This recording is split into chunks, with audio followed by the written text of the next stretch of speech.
But these big media, what do people represent? There is big media on one side, and there are all of us, the people.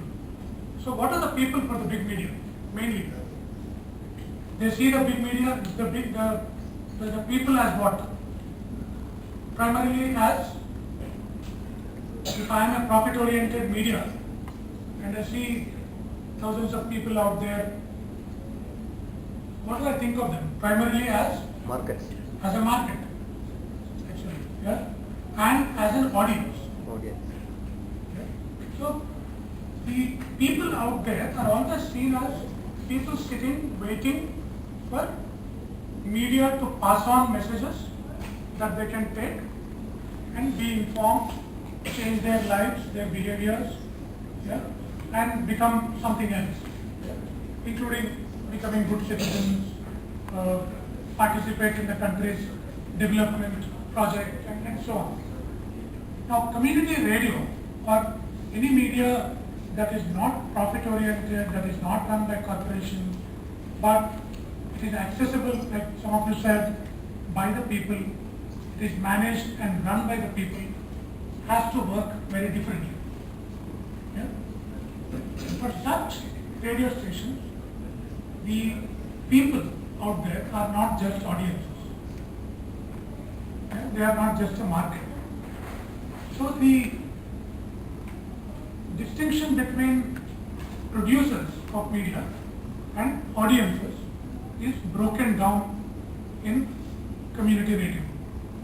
That I produce and you listen. Yeah? That division is broken down in community radio. In that sense, it is a more democratic medium. Yeah? That's one connection with democracy. I mean, by its very nature, community media, community radio are supposed to be more democratic. And I'm very deliberately saying supposed to be because I'm sure community radio stations can also be run very undemocratic. That is one of the things that we can think about through this project on democracy. While the idea might be to see how community radio stations can work on democratic principles, on issues of governance, people's rights, and so on. To be able to do that, the community radio station itself needs to be democratic, has to function in a more democratic fashion. The hierarchies need to be more flat. Yeah?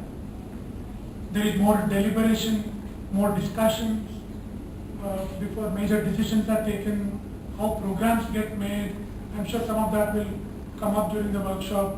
But the process of participation that all of you know and talk about, what does that mean? Right? How can there be genuine participation to make the process of community radio more democratic? Right? So, democracy for community radio needs to begin at home. Yeah? Through certain policies for the station, and I'm not talking only of the national community radio policy, that I'm sure all of you know. How much advertising you can do, how much content you need to produce, what you shall say, what you shouldn't say, all that you already know. When it's necessary, we can discuss that. I'm not talking of that policy.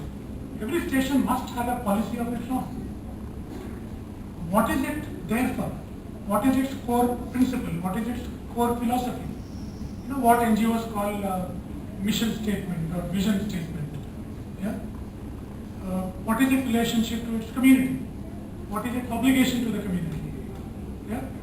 So, policies. We need to have certain processes. Yeah? These days, people in Delhi are quite fond of using alliterations and everything has to start with the same letter. So my letter for the afternoon is P. Yeah? Policies, processes. Yeah? What processes do you have to include the community, to include those who are most marginalized in the community in your process of community radio? Yeah? The process of consultation, the process of production, post-production, whatever. I mean, you know all the different processes that go in. And practices. Yeah? The everyday practices of community radio should be such that it reflects its essentially democratic character. So unless we have policies, processes, practices that are democratic in the first place, I think we have no business talking about democracy outside our station.